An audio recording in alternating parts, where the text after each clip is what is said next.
Well, hopefully you can see me okay, but it's another gorgeous day out here. If this has anything to do with global warming, then fantastic, keep it coming.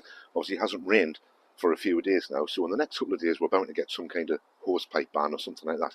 But I was thinking it's actually been quite a while since I burnt any dead dinosaurs, so in order to sort that out, what I thought I would do today while the weather's nice, see if I can start my Ranchero, because it would be really good to get that back out on the road again, and I need to move it in order to get my charger into the garage. So let's start with that. But first of all, it needs petrol or gas, depending where you're living. Now I just happen to have some fuel sitting in the can. So we'll see if I can get this in. This is E5.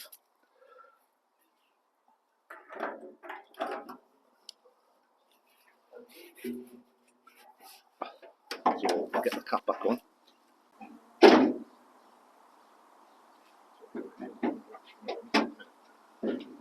Now I just brought the battery out to put in, now that it's fully charged, and I just happened to notice on my fuel filter, which hopefully you can see on there.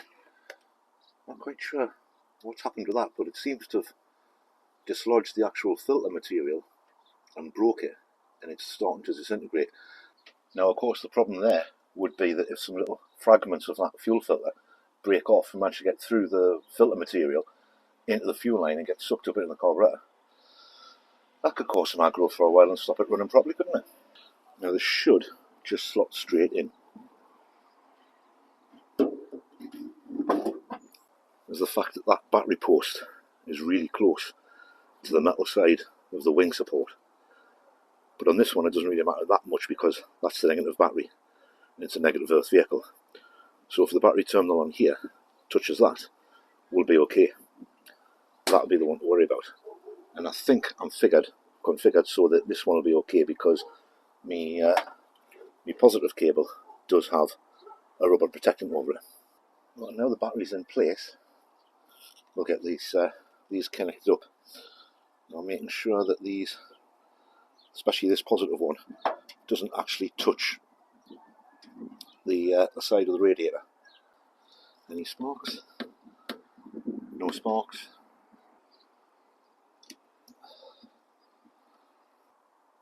So as you can see, there's plenty of space there. Get the fringe in. That's the negative earth one though, so it's not important. This one is more important than that. There is a gap down there. You can see that rubber's not actually touching that radiator, but it's in. Now when I first got the car, or the truck, or whatever it is, there was an issue with the choke and the butterfly wasn't working. So I did some work on it. I think it was last year, possibly the year before. I think it was last year. Did some work on it, fiddled around with the choke settings. Managed to get it to work properly. So this is the carburetor. It's on the car. It's an Autolite one. I think it's a 2150 or like 2150.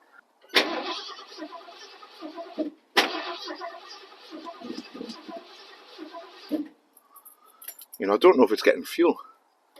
Right, well, I've managed to get the the fuel filter out. I did have to mangle it a little bit to get it out, but I don't really care about that because it's obviously useless as it is anyway, or at least it's not trustworthy. I don't want to block the carburetor. But I've got the air filter there, the fuel filter out, and that's the end of the hose. I did have to trim the end of the hose a bit, so I'll replace that hose. But again, that's not too much of a major issue because I don't know how old these hoses are. Better safe than sorry. Right, if I put the fuel filter out of the way, because there's going to be nothing coming out of that, I'll leave you there because I've literally got nowhere else to put you. Because if I bounce you on the engine, you'll fall over and I try and start it.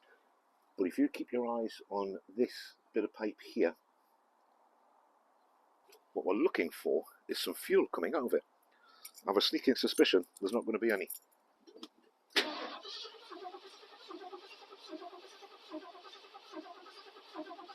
So I could see that from inside the car, there was nothing coming out at all. Which means I'm going to have to order a fuel pump, which, following that pipe goes down to a metal pipe down there, which you can probably, I don't know if you can see moving in there. And then it goes all the way down behind the power steering pump. which is absolutely fantastic. So I've got to go and order a fuel pump, I've got to go and find some fuel hose, and now I need to find a fuel filter. Right, well, I managed to get some fuel hose, proper fuel hose as well. I've already getting it on there. Now, the way I did that, because obviously it's a tight squeeze when fuel hose is new, so I just stuck this end of it in a jug of boiling water just to soften up enough to slide over that metal fuel pipe there and then clip that in. Now, I haven't connected it up to the carb yet because I wanted to check the points and see if the points needed cleaning in order to start the car, and that's where one of the surprises came in. Now, if you can see down here, this is inside the distributor. Obviously, I've taken the rotor arm off, and you would normally have a set of points just there, but that's not a set of points, and that's not a points spindle in the middle of the distributor. That there is a magnetic pickup. So we don't have points in this distributor. So whether somebody's changed it or they've been trying to get it around to make it some kind of electronic ignition, but there's nothing else on the car or the truck that suggests it's electronic ignition, other than obviously it's got one of these control modules on it, which is down there in the corner. Now, this is Ford's famous control module. If anything's going to go wrong and cause trouble with starting, it would be this, or it can be this. Normally the leak and all the insides of them run out along the chassis leg or where the firewall or wherever they're mounted, but you can't really see down there underneath it for the moment because it's too shadowy and too dark.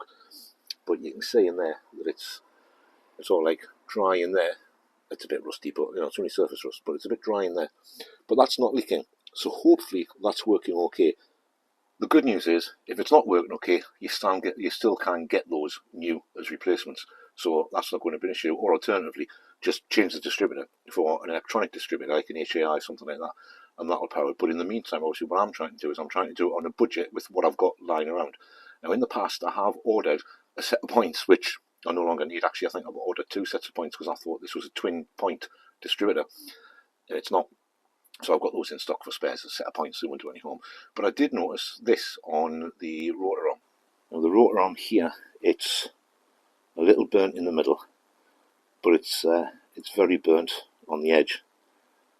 So if that's how bad the rotor arm is, rather than just cleaning that up, I do have a brand new one in the spares that I bought for this, and I also have a new distributor cap.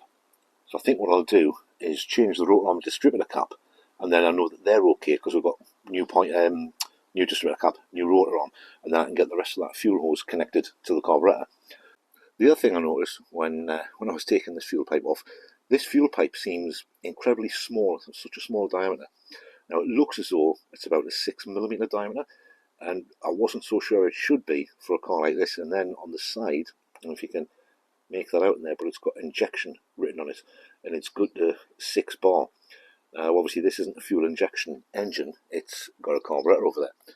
So somebody at some point in the States has put 6mm internal diameter fuel injection hose on to feed fuel into a carburetor. Now, it could be that it wasn't getting enough fuel because that's only a 6mm diameter hole. So what I did was, when I went out, I got 2 sets of different sizes because I didn't know which size would be the best to use. This one is 8mm, which, if I can find the end, which is over here somewhere. So that 8mm one is a bigger bore in the middle, if you can see that. And I also got some 10mm. Now, when I was trying to put the 10mm on, the 10mm just slid on straight away, which didn't seem ideal. So I changed it for this 8. Like I say, I softened that up in boiling water to slide that over, and it's gone down a good inch, so it should be okay with that. And then I've got a fuel filter to go in here, and then once the fuel filter is in there, I can connect the other end up to there, and then change the distributor cap and the rotor arm over, and try and start it again. Hopefully we're getting spark. If not, after that I can pull a plug or a plug lead and see if we're getting any spark off that. It's weeks later, things got in the way, weather, too hot, too cold, too wet. Obviously, if you watched the previous video about when things go wrong, then the old sciatica kicked in. But finally, back on the Ranchero. You'll excuse the wind, if you can hear that in the background. It is really windy out here today. Anyway, it's become fairly self-evident that I'm not going to get the truck to start today. However, what I can do today is to fit some new parts. Now, I just happen to have down here some new parts to fit onto it. And those new parts are a rotor arm and a distributor cap. So I'm going to get those on today, and then I'll let you know what else is going on. So I'll sit and get you positioned somewhere else so you can see a bit better, I'll see if we can get these swapped over. Maybe get some fuel line in and a fuel filter in as well. Right, now the first thing I'm putting in is the newer one. And so you're looking at this. The one on the left is the original one. You can see how burnt that is in various places. The one on the right is the new one. And obviously that's nice and clean. It does seem to be a little bit shorter, but it's only by millimetre, if that. So hopefully that won't make too much of a difference. But we'll get that in, and then we'll get the distributor cap on. Now those little teeth you can see down there on the edge of the spindle, I've given them a quick clean just to make sure they're picking up good contact when they spin round past this magnetic pickup there. Now the rotor arm should just go on there and click into place. There we are. Right, that's that in. Now the distributor cap might be a little bit more difficult one-handed because there's a bunch of wires in the way, but no, I seem to have missed them.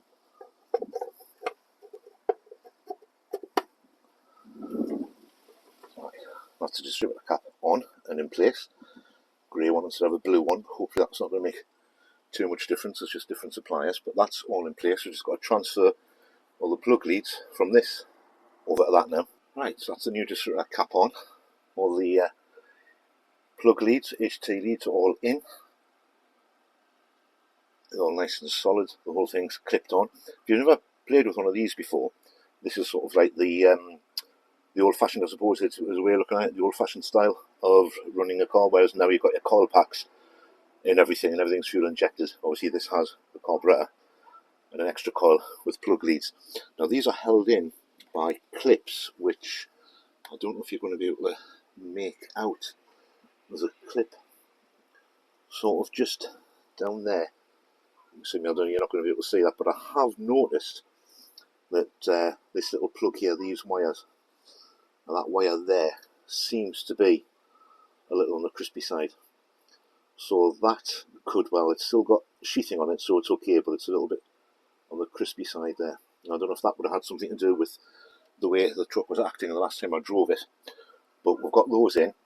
Now all I've got to do is take this fuel hose that's running from the fuel pump and get it attached onto there, and obviously put a fuel filter in the middle as well. So that's going to be the next job. And I've had the pipe soaking in boiling water for a few minutes just to soften the end up, so I'll go over that a little bit easier. So it should be about there. Right, now that should go on there fairly easily now. Oh yeah, look at that. It's all the way up to the end. There's no kinks in it, and I did make sure I put a Jubilee clip on, obviously. So I've just got to get that over there, and then we can get that tied down. Right, so that's the Jubilee clip on. We'll just get that nipped up a little bit, and hopefully that's going to stop it from leaking any fuel out.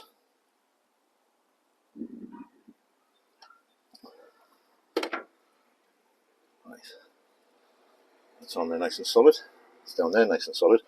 Now I'm going to need to cut the pipe about here in order to put a fuel filter in the middle, because I've got no idea what's in the tank. There'll be some rubbish in there somewhere, so we'll get the filter put in there. Hopefully it'll kink in any of the cable, and that'll benefit in two ways. Obviously it'll stop any crap coming through into the carburetor, and it'll let me see if the fuel pump is actually going to pull any fuel through from the tank up to the carburetor. And there we have it. So we've got the fuel line coming up from the fuel pump down there. We can see the silver flash moving to a fuel filter, and then the hose line going into the carburetor.